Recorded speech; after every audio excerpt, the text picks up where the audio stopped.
En el vídeo de hoy vamos a aprender cómo funciona esto. Y esto es un transistor. Los transistores son la base de toda la electrónica que tenemos hoy en día.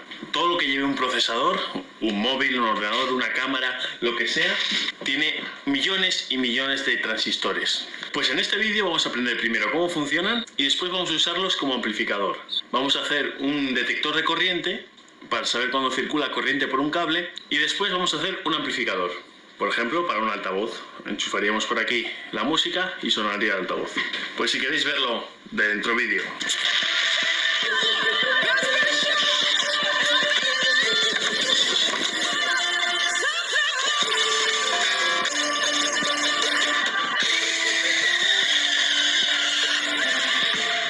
Un procesador tiene miles de millones de microtransistores, transistores que son enanos, del orden de nanómetros. Os pongo por aquí una foto. Y según la ley de Moore, cada año se duplica el número de transistores que pueden meter dentro de un procesador. Por lo tanto, la capacidad de operación de ese procesador también se duplica con los años. Por ejemplo, en el año 69, los ordenadores gigantes que tenía la NASA para que el Apolo 11 llegase a la Luna eran muchísimo menos potentes que lo que tenemos hoy en día en nuestro bolsillo, porque ahora somos capaces de meter muchísimos más transistores en un procesador más pequeño.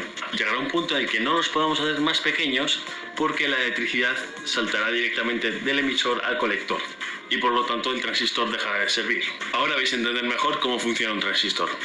El silicio tiene valencia 4, por lo tanto su enlace covalente es de 4.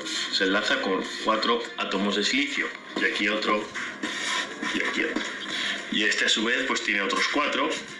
Cada átomo de silicio se enlaza con 4 átomos de silicio, porque tiene valencia 4. Pero el fósforo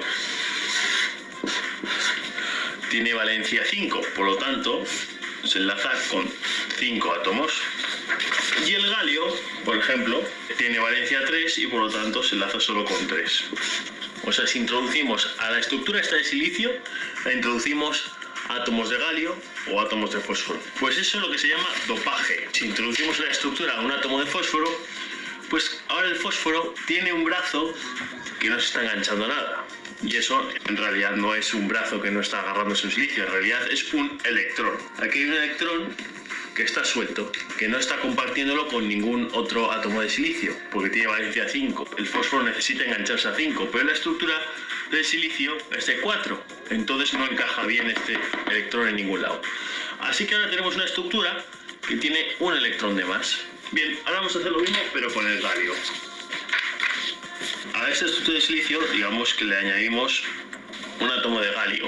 El silicio se va a intentar enganchar al galio, pero el galio solo admite 3 uniones, porque tiene valencia 3. El caso es que ahora aquí tenemos un hueco, nos falta un electrón para unir el silicio con el galio, pero nos falta porque el galio no tiene, le falta un electrón. En esta estructura nos sobra un electrón y aquí nos falta un electrón. A esta estructura atómica que le sobra un electrón se llama dopaje tipo N. Acordaos de esto, tipo N. Y esta estructura que le falta un electrón, pues se le llama dopaje tipo P. ¿Qué pasa si ahora unimos las dos? ¿Qué pasa ahora si juntamos un material que tiene un dopaje tipo P con un material que tiene un dopaje tipo N? Pues esto es un diodo, así de sencillo. Y si emite luz será un diodo LED. ¿Cuál es la principal característica de los diodos? Que solo dejan pasar la corriente en un sentido. Vamos a ver por qué. En el dopaje tipo N hemos dicho que hay más electrones, por lo tanto hay más cargas negativas. Y en el dopaje tipo P hay más huecos, por lo tanto hay más cargas positivas. ¿Qué ocurre ahora si cogemos una pila y conectamos el lado negativo al lado P y el lado positivo al lado N? Lo conectamos y no pasa absolutamente nada. ¿Por qué no pasa nada? Ahora lo que está ocurriendo, todas las cargas positivas se pegan al lado negativo y todas las cargas negativas se sienten atraídas por el lado positivo. Las cargas se abren y funciona como un interruptor abierto, no circula la corriente. Pero vamos a ver ahora qué ocurre si invertimos la polaridad. Al revés. ¿Qué ocurre ahora si lo conectamos al revés? El lado positivo al lado P y el lado negativo al lado N. Ahora las cargas positivas se van a sentir repelidas por el lado positivo y atraídas por el lado negativo. Por lo tanto, se van a ir hacia allá las cargas positivas. Y las cargas negativas, al contrario, se van a sentir repelidas por el lado negativo y atraídas por el lado positivo, por lo tanto las cargas negativas van hacia allá. Ahora sí existe una corriente, ahora sí existe un flujo de electrones en este sentido y un flujo de huecos en el otro sentido. Ahora hay una corriente. Fijaos, vamos a hacerlo así ahora.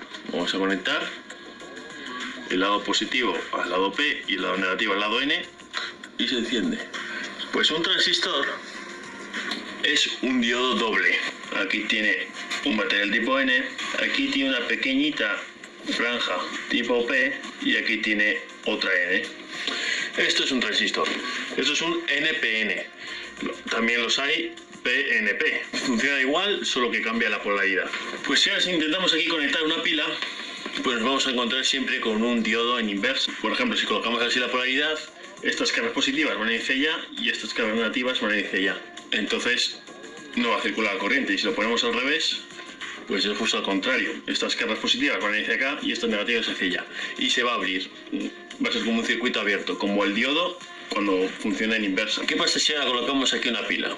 Y el lado positivo de la pila lo conectamos a la base. Y el lado negativo... Bueno, pues bien, ahora esto es como un diodo y las cargas negativas sí que van a circular. Una vez que ya están aquí las cargas negativas, van a sentirse atraídas por el otro polo de esta pila y van a ir hacia allá. ¿Entendéis? Los electrones van a saltar hacia acá y una vez que están aquí dentro ya, sí que se sienten atraídas por el otro polo. Y entonces circula corriente. Entonces si quitamos la pila, dejan de saltar cargas aquí y por lo tanto deja de circular corriente.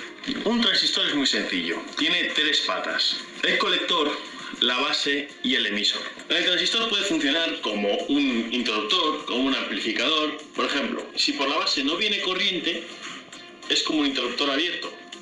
Pero si por la base llega corriente, pues deja pasar la corriente del colector al emisor. Si deja de venir corriente por la base, se apaga. Y ahora es donde empieza la verdadera magia de los transistores. Si lo juntamos podemos hacer puertas lógicas. Y con esas puertas lógicas podremos hacer operaciones o crear memorias. Y si hoy en día somos capaces de meter 100 millones de transistores por milímetro cuadrado, imaginaros las miles de millones de operaciones que podemos hacer por segundo. Y las memorias tan grandes que tenemos hoy en día. Podemos mandar una señal variable, como puede ser la música, por la base, y por el colector y el emisor, pues la convertimos en la misma señal, pero más grande, con mayor intensidad. Eso es lo que se llama un amplificador.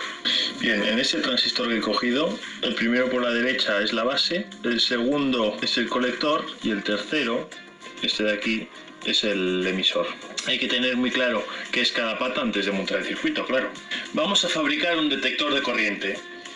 Podéis hacerlo así, en plan, uniendo los transistores de esta manera, pero esto es una chapuza. Esto lo he hecho para la prueba, para comprobar que funciona, pero para el vídeo voy a hacer el circuito bien, para que se entienda. Aquí tengo una caja con transistores. Como veis hay transistores PNP y NPN, ¿vale? Vamos a usar un transistor NPN, da igual cuál cojamos para hacer esto. Sinceramente da igual el tipo de transistor que sea. Vamos a usar una resistencia de 1000 ohmios. Y vamos a usar un diodo LED para que nos avise cuando está detectando la corriente. Si os gusta la electrónica, los componentes son baratísimos, no valen casi nada. Colocamos el transistor y ahora lo voy a soldar con estaño. Y ahora podemos cortar los alambres que han sobrado. Y ya está aquí soldado el transistor. La base del primer transistor va a ser la antena.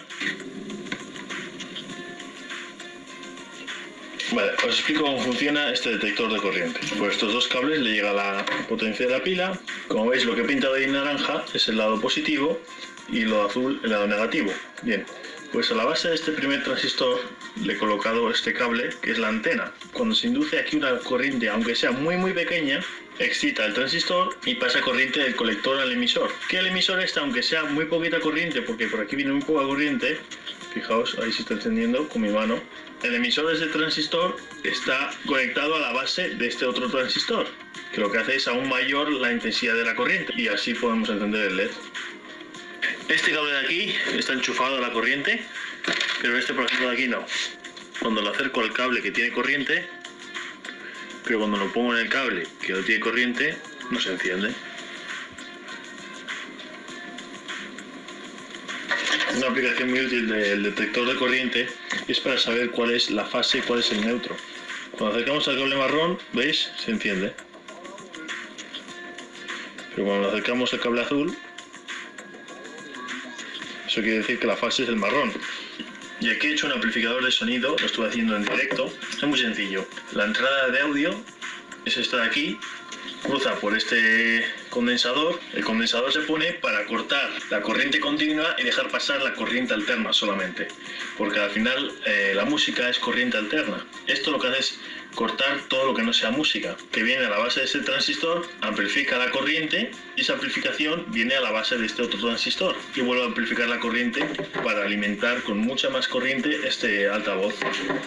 El móvil no tiene potencia suficiente para mover un altavoz de estos, pero por ejemplo esta pila de 9 voltios sí tiene potencia. El negativo de esta otra. Vale, el altavoz está en marcha. Ahora todo el sonido que entre por el jack se amplifica. ¿Veis cómo suena?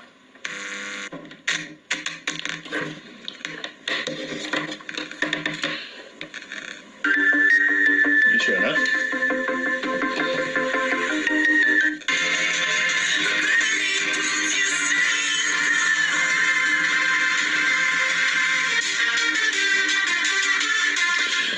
Y bueno, chavales, hasta aquí el vídeo de transistores.